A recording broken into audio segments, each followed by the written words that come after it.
भाजपा सांसद और फिल्म अभिनेत्री कंगना रनौत की मुश्किलें कम होने का नाम नहीं ले रही हैं। किसान आंदोलन को लेकर दिए गए बयान को लेकर जहां उन्हें बीजेपी हाईकमान ने चेताया है, तो वहीं विपक्षी दलों ने कंगना के इस बयान को लेकर भाजपा पर निशाना साधा है। अब इसी बीच शिरोमणि गुरुद्वारा प्रबंधक कमेटी एसजीपीएस ने कंगना रनौत की आने वाली फिल्म इमरजेंसी के निर्माताओं को सिखों के चरित्र और इतिहास को लेकर गलत तरीके से पेश करने के आरोप में कानूनी नोटिस भेजा है। नोटिस में कहा गया है कि कट्टरपंथी सिख उपदेशक जरनैल सिंह भिंडरावाला और सिख समुदाय के किसी अन्य व्यक्ति ने कभी खालिस्तान की मांग नहीं की। यह फिल्म पूर्व प्रधानमंत्री इंदिरा गांधी के जीवन पर आधारित है, जिनके शासनकाल में 1975 में भारत में इमरजेंसी लगाई गई थी। नमस्कार, मैं मनीष शर्मा। दोस्तों, कंगना रनौत एक के बाद एक बयानबाजी कर रही थी। अचानक कंगना रनौत के एक बयान पर बीजेपी ने कंगना को न सिर्फ हिदायत दे दी, बल्कि बीजेपी बैकफुट पर भी आ गई। दोस्तों, बीजेपी का केंद्रीय नेतृत्व, हरियाणा की सरकार और राज्य में पार्टी का संगठन तीनों एक ही लक्ष्य पर काम कर रहे हैं कि किसी तरह से हरियाणा में लगातार तीसरी बार सरकार बनाई जाए। लेकिन पार्टी की सांसद कंगना रनौत का किसानों को लेकर दिया गया हालिया बयान बीजेपी को इस लक्ष्य तक पहुंचने से रोक सकता है। आपको याद होगा, साल 2020 में जब कृषि कानूनों के खिलाफ पंजाब से आंदोलन शुरू हुआ था, तो आंदोलन बढ़ते हुए हरियाणा और पश्चिमी उत्तर प्रदेश सहित देश के बाकी हिस्सों में भी फैल गया था।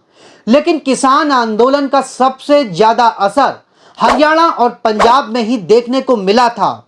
देश भर के किसानों ने हरियाणा और दिल्ली की सीमा पर, सिंधु और टीकरी बॉर्डर पर और यूपी के दिल्ली के गाजीपुर बॉर्डर पर डेरा डाल दिया था। मोदी सरकार ने किसानों के जबरदस्त विरोध प्रदर्शन के बाद कृषि कानूनों को वापस ले लिया था, लेकिन किसानों का गुस्सा ठंडा नहीं हुआ था। इसका खामियाजा भारतीय जनता पार्टी को 2024 के लोकसभा चुनाव में उठाना पड़ा। कई जगह बीजेपी उम्मीदवारों का विरोध भी हुआ। नतीजा, भारतीय जनता पार्टी को 5 सीटों का नुकसान हुआ। लोकसभा चुनाव से ठीक पहले एमएसपी को लेकर किसान पंजाब हरियाणा के शंभू बॉर्डर पर बैठे रहे। हरियाणा में हाल ही के लोकसभा चुनाव में हुए नुकसान के बाद नायब सिंह सैनी सरकार ने किसानों के समर्थन में बड़ा ऐलान किया और कहा वह प्रदेश की सभी 23 फसलों को एमएसपी पर खरीदेगी। इस ऐलान के बाद बीजेपी को उम्मीद थी कि किसानों का विरोध और गुस्सा कम हो जाएगा। लेकिन हिमाचल प्रदेश की मंडी लोकसभा सीट से सांसद कंगना रनौत के द्वारा एक अखबार को दिए इंटरव्यू में दिए गए बयान के बाद फिर से किसान नाराज हो गए।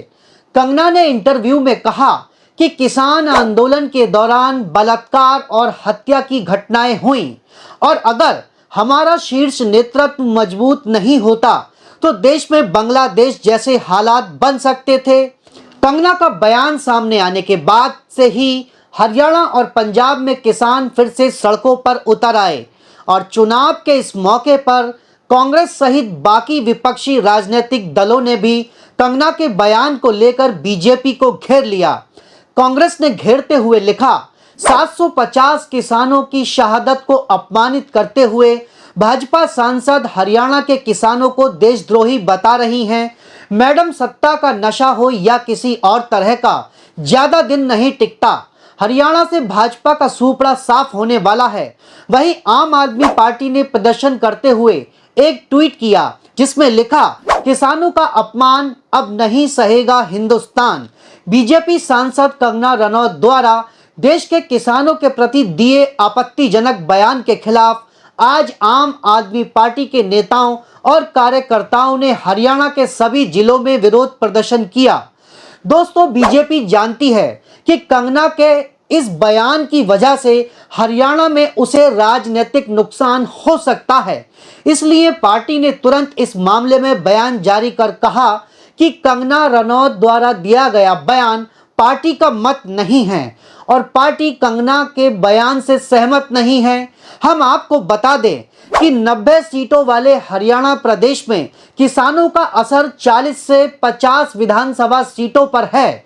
सोनीपत, रोहतक, कैथल, हिसार, झज्जर, भिवानी, चरखी दादरी, जींद, सिरसा ऐसे जिले हैं जहां पर किसानों की ठीक ठाक आबादी और असर भी है। यही वजह है कि भारतीय जनता पार्टी कंगना रनौत के बयान पर बैक फुट पर आ गई और अगर बीजेपी किसानों का गुस्सा कम करने में कामयाब नहीं हुई तो उसे विधानसभा चुनाव में नुकसान होने की आशंका से इनकार नहीं किया जा सकता। यह खबर आप देख रहे थे हिंद बायर पर। ऐसी तमाम राजनीतिक खबरों में जुड़े रहने के लिए आप बने रहिए हमारे साथ। नमस्कार।